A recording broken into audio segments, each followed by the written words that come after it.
Hi, this is Chelsea Palmer. Fulfill a couple roles at the University of British Columbia right now. I am a peer technology advisor in my department, the iSchool, and I am a graduate assistant teaching workshops in the Research Commons. Before that, I for a long time, was tooling around in anarchist, hackerspacey sorts of contexts since about 2015. Um, Despite all of this, and I've been thinking of just going forward and making this video for a while. Despite all of this, I have this really embedded and deeply rooted sense of myself as not technical.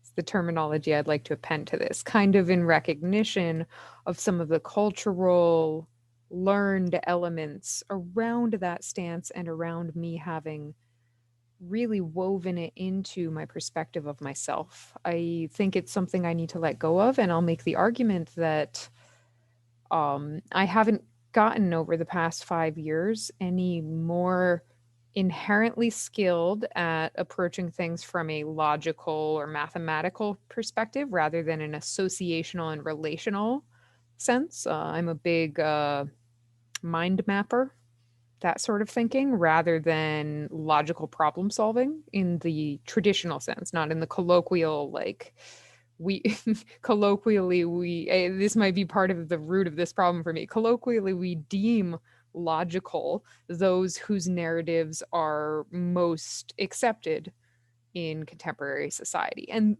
really those who speak most confidently to those mainstream narratives. Now, therein lies my struggle and why I'm sharing this embarrassing reality with whatever section of the world comes across it, because I think that I'm not like technical is a story I've told myself, and I've increasingly proven to myself that that can't be accurate given the level of technical topics I am continuously engaging enthusiastically with and attempting to teach to others. I put this out there because, like I've framed a bit, I think that this is a mindset. I think it's a universal mindset. The potential for imposter syndrome to occur, that's pretty universal. But the I'm not technical, I can't thrive in STEM fields, I I can't make it in the rat race of the hard sciences, and particularly in the competitive and depicted as sometimes cutthroat industries around those. I would argue that we need exactly the voices that are most likely to question themselves and step back and maybe get it. Like, the imposter syndrome is a byproduct. We shouldn't be feeling bad, but there's something good in that ability to question oneself. Um, and again, I won't go too into it in this divisive modern age, but I definitely think there are some socialized elements around gender identity in particular that lead some of us to be more likely to fall into that trap of I'm not like technical, so I should stay far afield no matter my interest. Um, that's not to say that people who haven't been tricked into that negative internal identity point or narrative don't have equally terrible things that they've been socialized to believe about themselves and what they can and cannot do. But I can only speak to my experience, and I definitely have a couple of strong standout moments from my youth where I accepted this truth. I accepted that I loved school so much that before I went to school at 5, I was like getting ready. I loved books, and books gave me access to this idea that school would be like books plus, books lived. So I was so excited and like was like, wanting homework as a kindergartner. I wanted to step into that world, and I wanted to succeed in all elements of that world. But as I started to enter adolescence, and particularly in middle school, that overachieving enthusiasm in me paled in comparison to seeing most of my female peers drop out of the advanced math classes that we were all in. I think that was like seventh grade or something like that. Like a lot of my math became hard. Even, like the hard math class became much harder. I think we started doing pre-calc or something like that, and it became conceptual. And it got to that point where a lot of computer science high level topics fall, where it's like you're trying to make a mental model of something that human minds aren't necessarily designed to understand, or in my, we fear we aren't. So I remember withdrawing. I think I made it to eighth grade. I took two math classes voluntarily in eighth grade. And then I stepped back from continuing in the advanced. I think they basically scaled it so that like one math class was a year ahead of the other. And I decided to hold myself back. Now, to be fair, around that time, I went through like the 13-year-olds classic depression and all that fun stuff. But it was definitely something that I remember really affecting me. Um, and in a lot of exploration since, what I think I determined, this is just from my standpoint as kind of a bemused cultural theorist with intense gender problems. Um, what I think happened around that age as we were all going through our adolescent explorations, etc., in a relatively privileged New England setting, like small working class town about an hour out of New York City, um, I think, I suspect that all of the males in that class who appeared to us to be zipping through it had in fact likely internalized the norms, much more rigid binary gender norms of 20 plus years ago. Surprisingly, we've come a long way, I really think. But yeah, they'd likely internalized this really productive but still pretty damaging mentality of like, don't show that things are tough, just push through them. And it's something you see in like male dominated sports as well. I know like football and stuff like that is all about just push through the pain. Can't cry on the football field potentially, that might get you a little made fun of. And so, similarly, what I think it is that this math, once math turned abstract for us as youngsters, this math was challenging to many of us. I'm sure there were a couple of whiz kids who were like, eating it up for breakfast, but there were likely other kids in that class who found it hard and finally came up against that wall in mathematical modeling. And I think all of us who had been socialized female, we were looking to each other and we were saying, this is hard, I'm frustrated, etc. And we were all confirming for one another that this was challenging. And we didn't see those signs. We saw like people raising their hands, maybe being wrong, not seeming to care.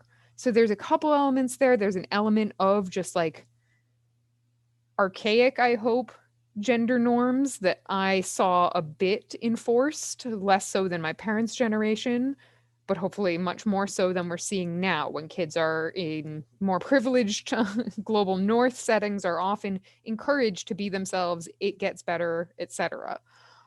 There was that, but there was also this other thing where like, and I still struggle with this in other fields of my life, where I was affiliating my identity with whether or not I was doing well in this math class. And so I left it not because I was like, I don't like this. I liked to challenge myself academically. It was because I feared that if I failed in that context, I like that was a genuine a genuine mark on my record as a person outside of school. So that latter one's just kind of a me problem. But I think the socialized norms that fed into a lot of this were very interesting. And it's what kept me away from computer science for a long time. I feel very lucky that I had my eyes opened 2012 to Linux out of being a poor person with a bad new cheap Windows laptop full of bloatware. And it was that circumstance. I was always into freedom, I guess. I was anarchist info shops and stuff like that in undergrad, but it was really being poor that made me stick with Linux so enthusiastically over the years. And this is the first year since then that I've switched. I still have a Linux machine. It's right behind this one, but I've switched back to using a Windows laptop as my daily driver. Um, so I can do more complex things even when I won't deal with the Linux yak shaving of something goes wrong. I'm getting a bit far afield here, but the point is, yeah, I've spent almost a decade now. I'm approaching a decade of being involved in tech communities and half a decade of teaching Bitcoin to people and learning myself along the way.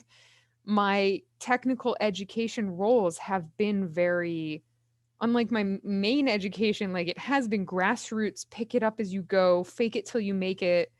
I will say I'm very I have strong ethics around pedagogy, so I will never actually say something incorrect. I'm comfortable in the teaching setting admitting I don't know something or being corrected. Like I much prefer people to have real knowledge than not real knowledge. But, fake confidence, I guess, till you make it. And that's been a recurring theme. And I just like to encourage other people who may get overwhelmed when things go wrong with their computers or when they're trying to learn a new software application, web app sort of thing. And those of us who tell ourselves, I'm not technical, because there are very few of us who are organically just kind of in line with thinking the same way computers do. I have some friends who I know, like they really thrive in almost computer style logic. And that gives them some challenges usually in the human realm. So it's not all, it's not all green grass on the other side. And I would argue that most people in the tech industry and even people who enter it with a dream for a startup or a nonprofit project and teach themselves to code and stuff, some of these people are not technical from the start. And it's just an aggregating process of trying new things, learning. I'd say the if you're nervous about becoming more technical, the best first thing to learn is how to what's called create a sandbox or find sandboxed learning environments. Find ways that you can test things out and try little activities that you find online without affecting other things on your computer or device. There are some really great, I think most beginner learn to code sorts of sites like Code Academy and things like that are based in the browser. So there's no way for you to accidentally kill something on your computer or anything like that. And once you have that down, and if you continue to learn with security focused principles of like, how do I protect things and make sure I don't break them, then you can go at whatever pace you want and you can mess things up and you can start again.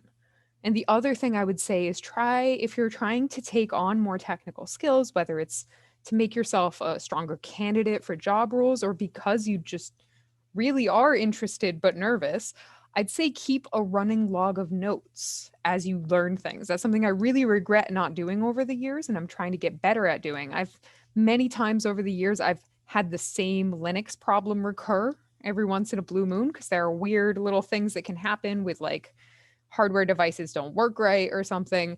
And I'm like, I know I fixed that before, but I didn't save the links or even write down notes of like what I should type in when this happens. So I would say if you can find some sort of place to store and access your learning notes as you go, that will really accelerate the progress you can make. But beyond that, just baby steps really does aggregate over time because as adults on this earth, like life just starts moving.